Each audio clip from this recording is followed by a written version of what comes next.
So, Debbie, junior doctors. Yeah, junior doctors, we're now on day 3 of the junior doctors strike. And they're asking for a 35% pay increase to make up for inflation for the past 15 years, which has cut their earnings apparently to 26%. I'm sad. I see banners there, £14 an hour, and there was an article in the paper to suggest that some pret-a-manger workers were in receipt of more than £14 an hour.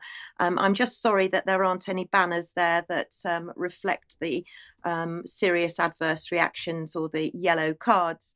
However, should we be relying on junior doctors right now? Because there are some very alarming reports coming out. No more so than this one, which is saying that NHS junior doctors are suffering from panic attacks and feelings of desperation. Now, this is a new research study that's come out that the Guardian have focused. And if anybody wants to go and look at the research study, the next slide will show you it's from Leeds University Business School from Sanjay Popper, entitled 2 Months in the Life of a Junior Doctor. So many of our doctors are reporting mental health crises and issues.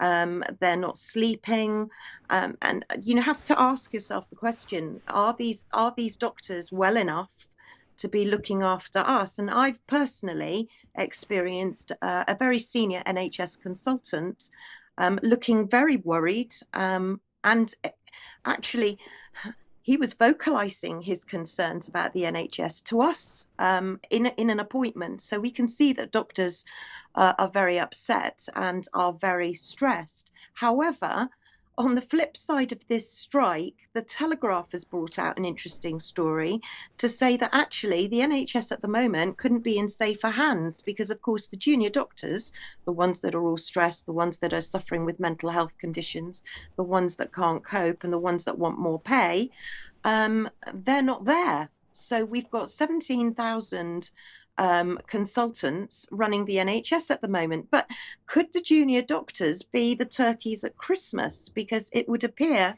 that if the NHS is safer without them, then possibly we'd be better run with consultants. But let's not forget the consultants want a pay rise too. So now the consultants are threatening to go out on strike. So they've been balloted. So who knows?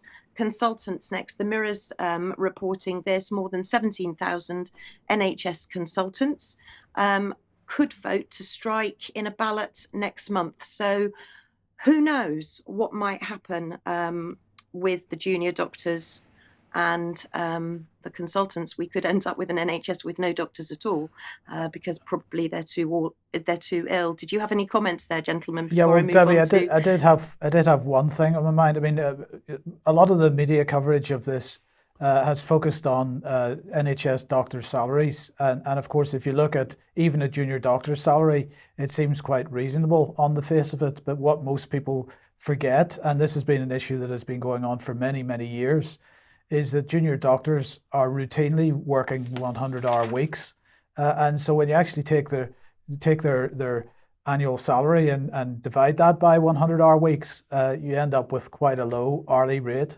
And you know they've been under stress for a very long time. Is the point I'm trying to make? Yeah, and let's not forget that junior doctors make up 40% of the NHS workforce. And junior doctors are all doctors below consultant level, and GPs are regarded as consultants. They are a consultant level in their own right. So, yes, you're absolutely right. And of course, conditions. We don't look after our doctors, we don't look after our nurses anymore. And I've talked about that in my blog, and I'm sure we'll talk about it again. In the meantime, we've still got problems with ambulances where a quarter of ambulance staff are threatening to quit now because they've that 50% of them have witnessed deaths from NHS delays. So let's not forget the ambulances because they've been kind of quietly swept under the carpet. If it's not one strike, it's another strike.